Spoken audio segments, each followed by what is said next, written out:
சுதந்திர அமுதப் பெருவிழா,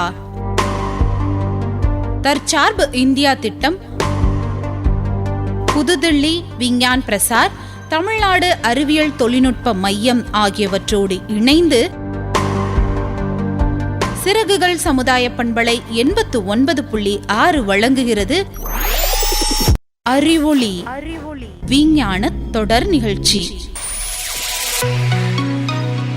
நேயர்கள் அனைவருக்கும் வணக்கம்.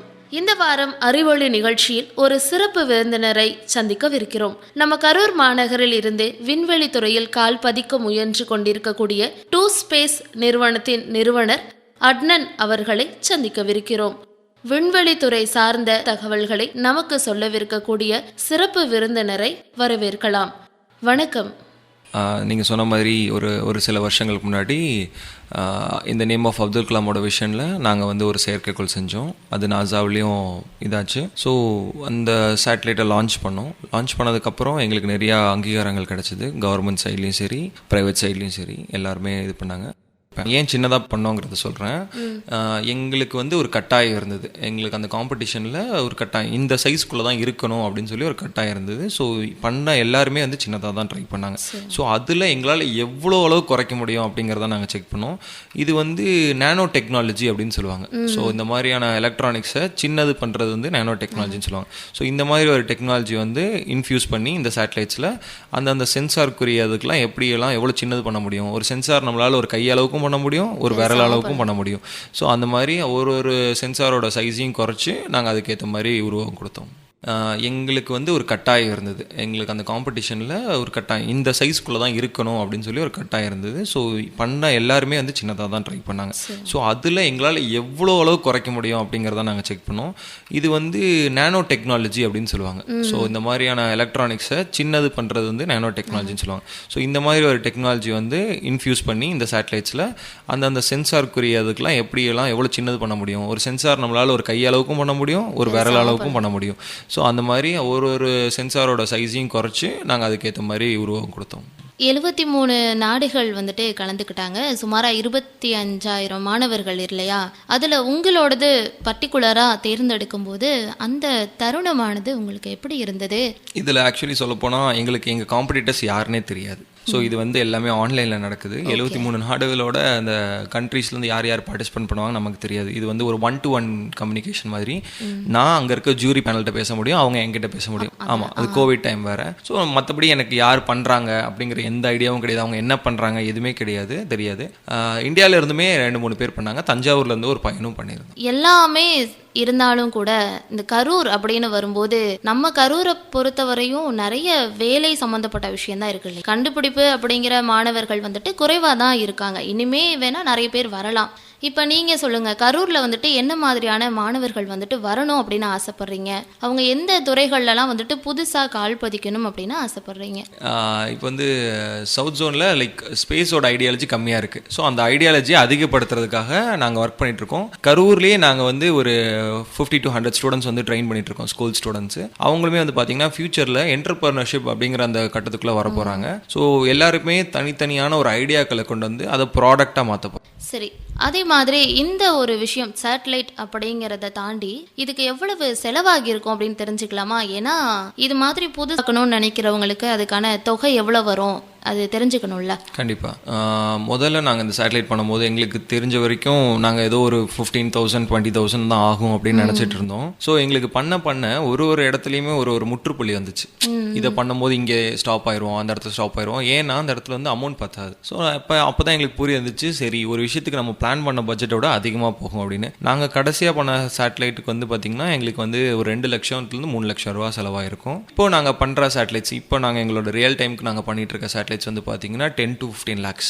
ஸோ இப்போ ஆன்கோயிங்கில் நாங்கள் அதுவும் பண்ணிட்டு தான் இருக்கோம். வித் கம்யூனிட்டி சப்போர்ட்டோட நாங்கள் எல்லாம் பண்ணிட்டு இருக்கோம்.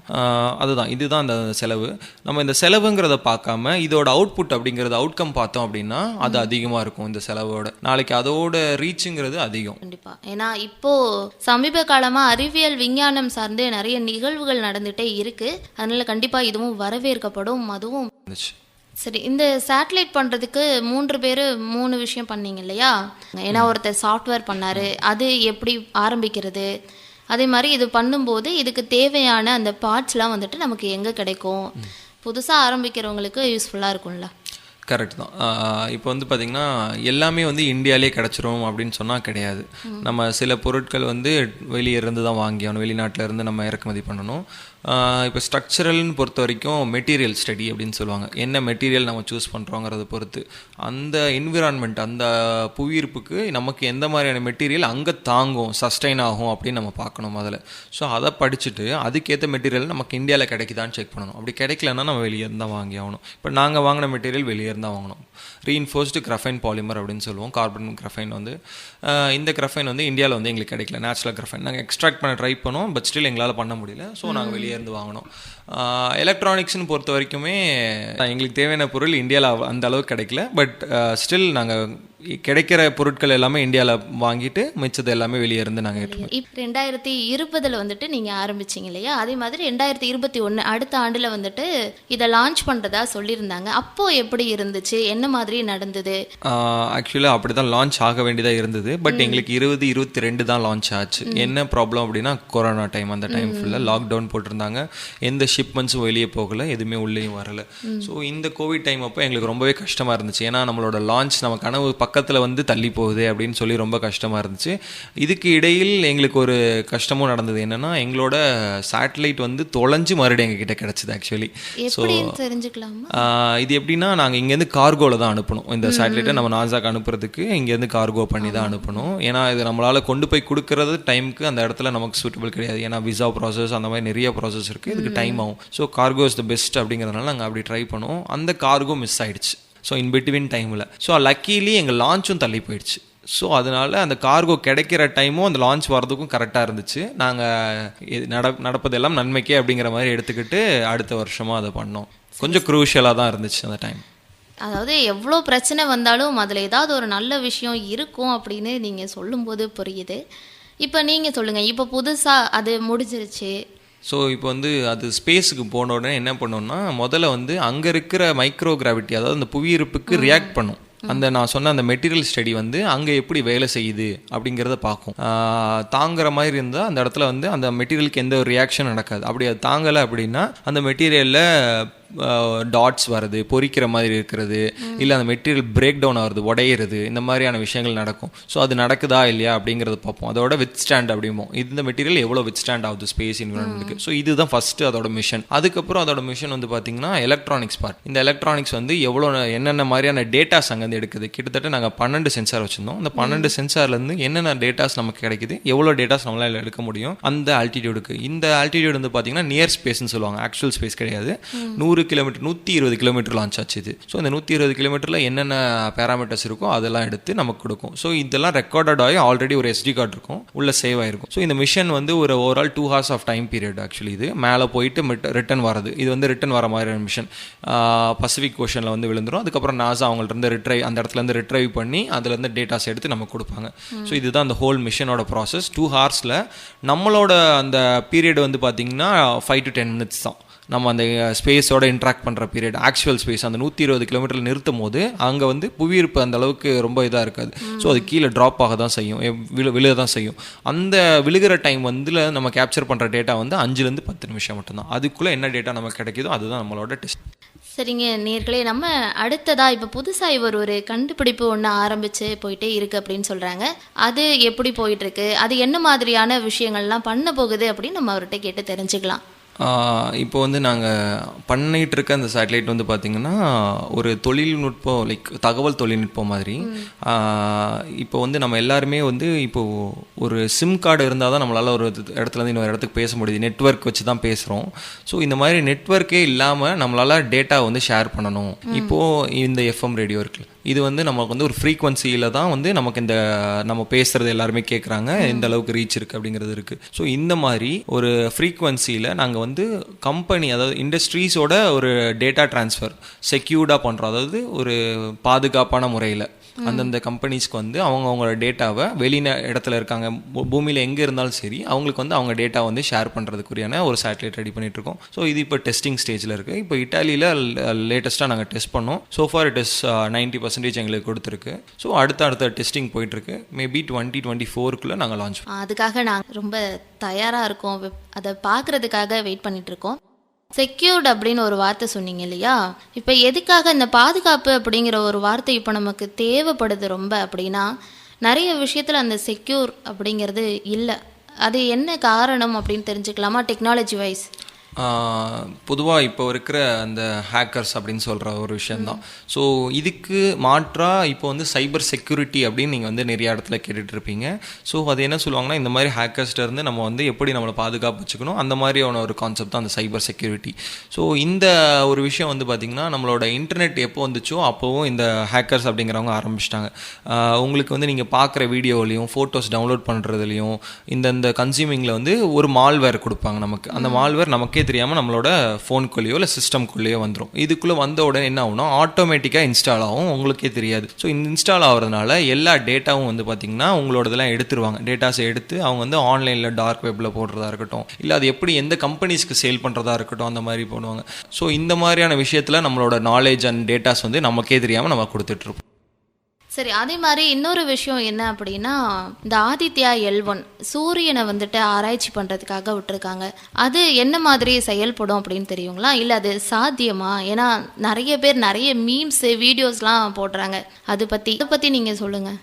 ஸோ பொதுவாக சொல்லணும்னா, அந்த L1 அப்படிங்கிறது எதை குறிக்கிறாங்கன்னா, அந்த ஸ்டேஜை குறிக்கிறாங்க. அது வந்து போய் இருக்கிற இடம் தான் L1. அதுதான் ஆதித்யா L1 அப்படின்னு சொல்கிறோம். ஸோ இதில் வந்து எப்படி வந்து எல்லாருக்கும் ஒரு ஆச்சரியம் இருக்கும், எப்படி அது சூரியன் கிட்ட போகுது, அது எப்படி சாம்பல் ஆகலை, இது ஆகலை, சூரியன் கிட்டே போக முடியாது அப்படிங்கிறது அந்த சந்தேகம் தான். அதனால அந்த மீம்ஸ் அப்படிங்கிற நீங்கள் சொல்கிற மாதிரி நிறையா இது கொஷின்ஸ் வருது. பட் இதுக்கு என்ன ரீசன்னா, பிஹைண்ட் த சயின்ஸ் வந்து என்ன பண்ணுறோன்னா, இதுக்கு ஒரு ரேடியேஷன் ஷீல்டிங் கொடுக்குறோம் நம்ம. ஸோ இப்போ வந்து ஸ்பேஸுக்கு போகிறோம் அப்படின்னா, ஸோ அந்த L1ங்கிறது அந்த பாயிண்ட்டை தான் சொல்லுவோம், அந்த பாயிண்ட்டு தான் போய் நிற்கிது. ஸோ இப்போ வந்து இதுக்கு வந்து சயின்டிஃபிக்காக ரேடியேஷன் ஷீல்டிங் நம்ம ஒன்று கொடுப்போம். இந்த ஷீல்டிங் வந்து எப்படின்னா, ஸ்பேஸுக்கு நம்ம போகிறோம் அப்படின்னா நம்ம நார்மலாக போக முடியாது, ஒரு சூட் போட்டிருக்கோம். அது மாதிரி வெளியே வந்து அந்த சேட்டலைட்டுக்கு ஒரு சூட், அதுதான் அந்த ஷீல்டிங்னு சொல்லுவோம். லெட் அப்படிங்கிற ஒரு கான்செப்டில் ஒரு மெட்டீரியலால் நம்ம வந்து ஒரு கெமிக்கல் மெட்டீரியல் அது. ஸோ பீரியாடிக் டேபிள்ஸில் இருக்கும். ஸோ அந்த மெட்டீரியலை யூஸ் பண்ணி நம்ம ஒரு பெயிண்ட் மாதிரி ஒரு கோட்டிங் அடிப்பாங்க. ஸோ அது வந்து ஒரு 2-3 தடவை கோட்டிங் அடித்து அந்த மாதிரியான ஒரு இது கொடுப்பாங்க. அதுக்கப்புறம் அதிலேயே சோலார் ஃப்ளேயர்ஸ் அந்த மாதிரி நிறைய ஆட் பண்ணுவாங்க.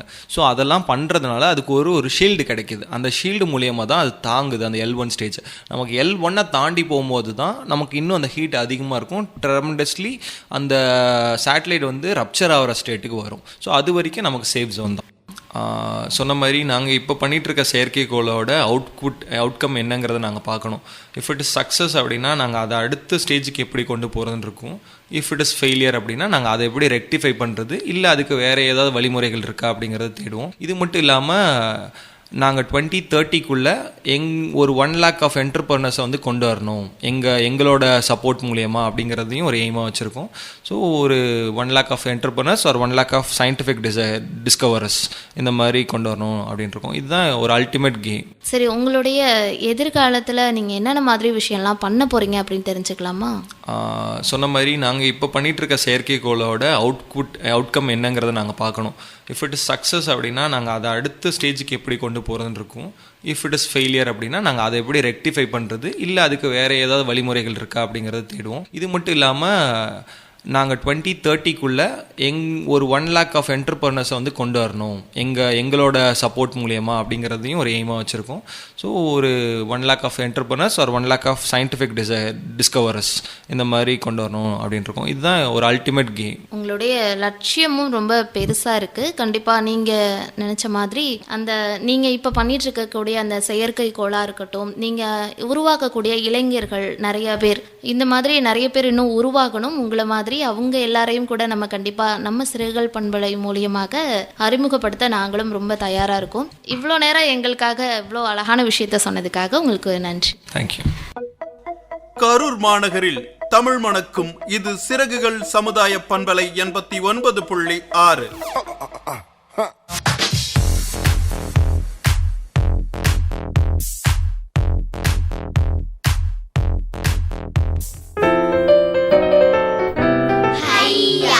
அறிவியல்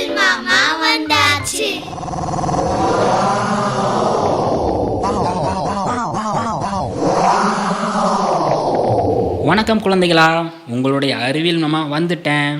இந்த வாரம் நம்ம என்ன அறிவியல் சோதனை பார்க்க போகிறோம் அப்படின்னா, இது ரொம்ப இன்ட்ரெஸ்டிங்காக இருக்க போகுது. எதை பற்றி அப்படின்னா, ஒரு குண்டூசியை தண்ணி மேலே நாம் மிதக்க வைக்க போகிறோம். என்ன, குண்டூசியை தண்ணி மேலே மிதக்க வைக்க போகிறோமா? ஆமாம், குண்டூசி தண்ணி மேலே மிதக்குமா?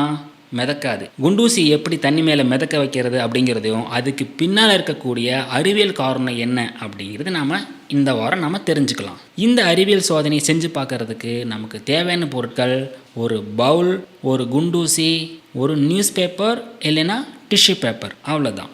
இந்த அறிவியல் சோதனையை செஞ்சு பார்க்கறதுக்கு முன்னாடி நாம் தெரிஞ்சுக்க வேண்டிய விஷயம் என்னன்னா, பரப்பு இழுவிசையை பற்றி நாம் தெரிஞ்சுக்கணும். பரப்பு இழுவிசை அப்படின்னா தண்ணி மேலே இருக்கக்கூடிய நீரோட மூலக்கூறுகள் ஒன்றோடு ஒன்று இணைஞ்சு ஒரு படலம் மாதிரி, ஒரு வளம் மாதிரி இருக்கும். அது நெகிழ்வுத்தன்மையோடு இருக்கும். அதுக்கு பேர் தான் பரப்பு இழுவிசை. சரிங்களா? இந்த பரப்பு இழுவிசையை பயன்படுத்தி தான் நாம் அந்த குண்டூசியை தண்ணி மேலே நம்மளால் மிதக்க வைக்க முடியும். அது எப்படின்னு பார்க்கலாம். முதல்ல பவுலில் 3/4 அளவுக்கு தண்ணி நிரப்பிக்கோங்க. பேப்பரை ஒரு சின்ன பீஸ் அளவுக்கு கட் பண்ணி தண்ணி மேலே மிதக்க விடுங்க.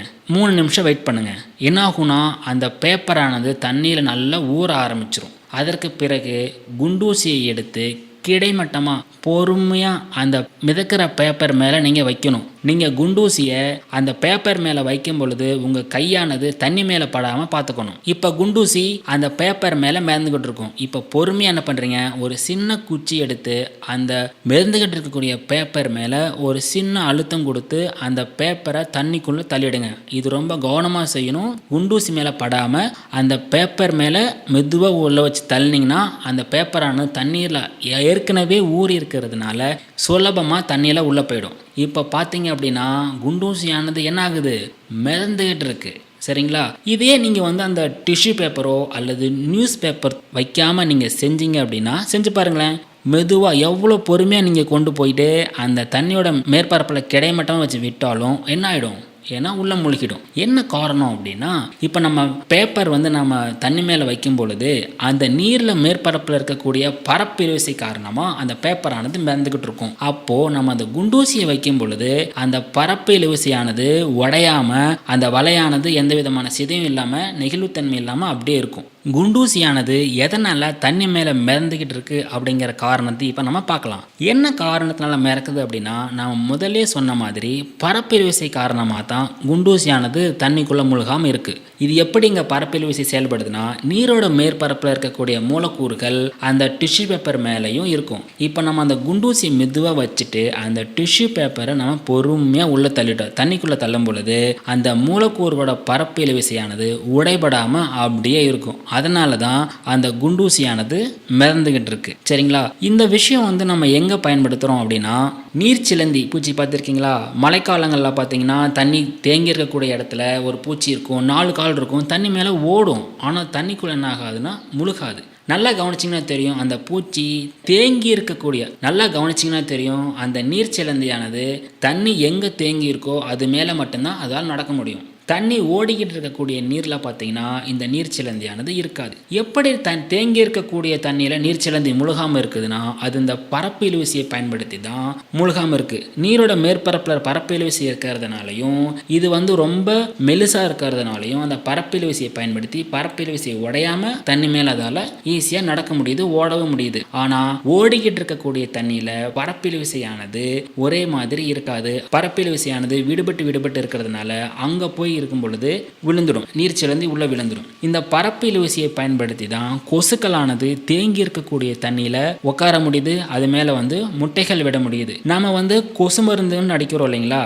அதோட வேலை என்ன அப்படின்னா நீர் மேலே இருக்கக்கூடிய பரப்பு இழுவிசையை குறைச்சிரும். ஸோ பரப்பு இழுவிசை குறையும் பொழுது என்னாகும், கொசுக்களால் தண்ணீர் மேலே உட்கார முடியாது, உட்காரும் போது கால் மாட்டிக்கும். கொசுக்களோட முட்டை மிதந்துக்கிட்டு இருக்க முட்டை என்ன ஆகும்னா தண்ணிக்குள்ளே மூழ்கி அழுகிடும். ஸோ அதனால தான் அந்த மருந்துகளோட வேலை என்னன்னா பரப்பு இழுவிசையை குறைக்கிறது தான் அதோட முக்கியமான வேலையாக இருக்குது. சரிங்க குழந்தைகளா, இந்த வாரம் ஒரு குண்டூசியை எப்படி தண்ணி மேலே மிதக்க வைக்கிறது அப்படிங்கிறதையும் பரப்பு இழுவிசைனா என்ன, அது எங்கெங்கெல்லாம் பயன்படுது அப்படிங்கிறதையும் பார்த்தோம். அடுத்த வாரம் வேறொரு புதிய அறிவியல் சோதனையோட நான் உங்களை பார்க்குறேன். உங்கள் அறிவியல் நம்ம போயிட்டு வரேன். பாய்.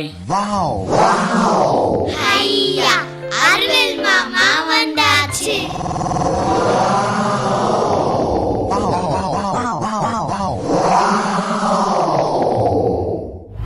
நண்பர்களே, புல்லாங்குழல் கொடுத்த மூங்கில்களேங்கிற பாட்டை நம்ம யார் கேட்காம இருக்கிறோம்? இந்த புல்லாங்குழல் அப்படிங்கிற சொல்லு எப்படி வந்ததுன்னு உங்களுக்கு தெரியும். புல் ஆகும் குழல், புல்லில் இருந்து தான் அந்த குழலை தயாரிக்கிறார்கள் என்று சொல்லுவார். அது எப்படி புல்லில் இருந்து தயாரிப்பார்கள்?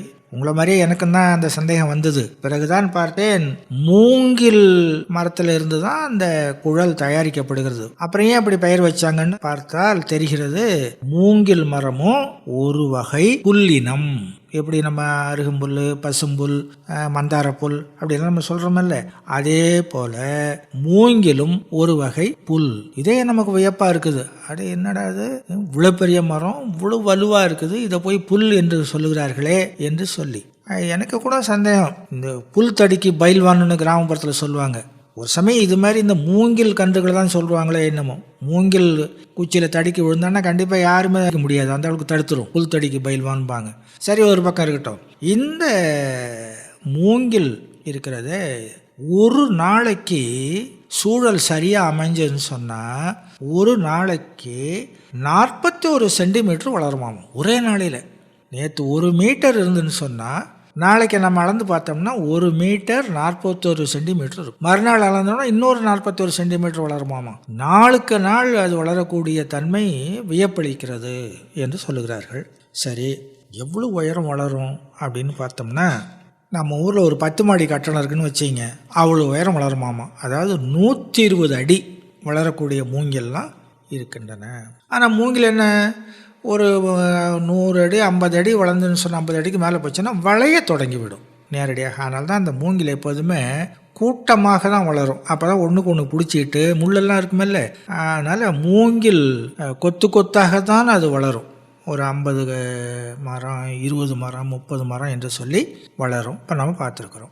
இப்போ இரும்பினுடைய, அலுமினியத்தினுடைய உபயோகம் நிறைய வந்தோடனே வீடு கட்டுறதுல மூங்கிலினுடைய பயன்பாடு குறைஞ்சிருச்சு. ஆனால் பண்டைய காலத்தில், பழைய காலத்துலாம் பார்த்திங்கன்னா மூங்கில் தான் முக்கியமான பொருள் ஒரு வீடு கட்டுறதுக்கு. அந்த மூங்கில் பார்த்தோம்னு சொன்னால் 500 வகை இருக்குதாமா. ஒரு வகை இல்லை, 2 வகை இல்லை, 500 வகை மூங்கில்கள் இருக்கின்றன. சில மூங்கில் ஆண்டுக்காண்டு பூக்குமா, சில மூங்கில் 10 வருஷத்தோட பூக்குமா, சில மூங்கில் பூத்துதுன்னா அதோட முடிஞ்சதுன்னு பொருளாமா. அதாவது தான் இறக்கும் தருவாயத்தில் தான் பூக்கும் என்று பலவிதமான வகையிலே ஆராய்ச்சியாளர்கள் சொல்லுகிறார்கள். அப்படி பூத்து என்ன செய்யும், அது காய்க்கும். அதிலிருந்து என்ன கிடைக்கும், நமக்கு அரிசி கிடைக்கும். எப்படி நெல்லிலிருந்து அரிசி கிடைக்கிறதோ அதே போல மூங்கில் அரிசி. மூங்கில் அரிசி சிறுதானியங்களுடைய ராஜா என்று சொல்லலாம். விலை அதிகம். அதில் கஞ்சி வைத்து கொடுக்கும்போது அது உடம்புக்கு அவ்வளோ நல்லது என்று சொல்லுகிறார்கள்.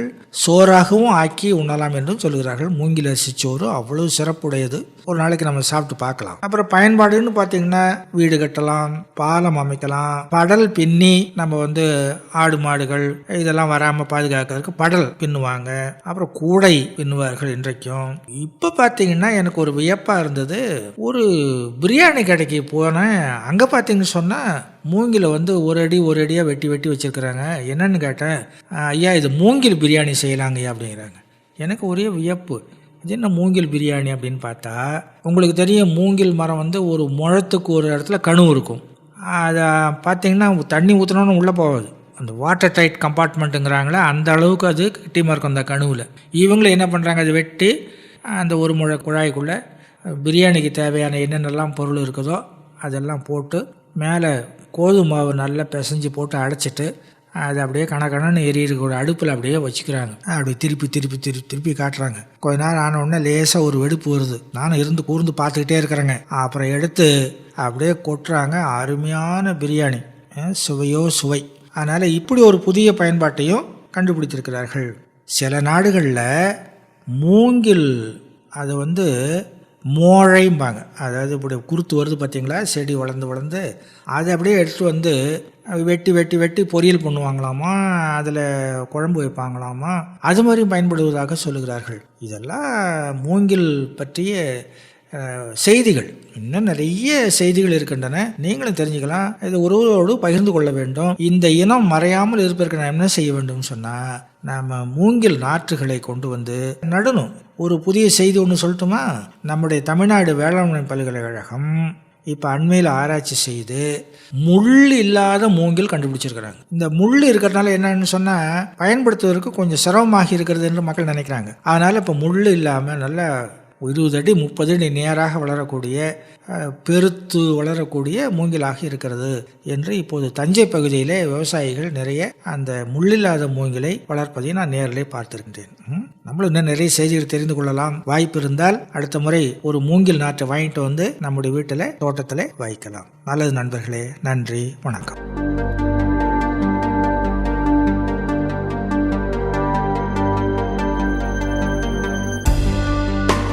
இந்திய சுதந்திர அமுதப் பெருவிழா, தற்சார்பு இந்தியா திட்டம், புதுதில்லி விஞ்ஞான் பிரசார், தமிழ்நாடு அறிவியல் தொழில்நுட்ப மையம் ஆகியவற்றோடு இணைந்து சிறகுகள் சமுதாய பண்பலை 89.6 வழங்கியது அறிவொளி விஞ்ஞான தொடர் நிகழ்ச்சி.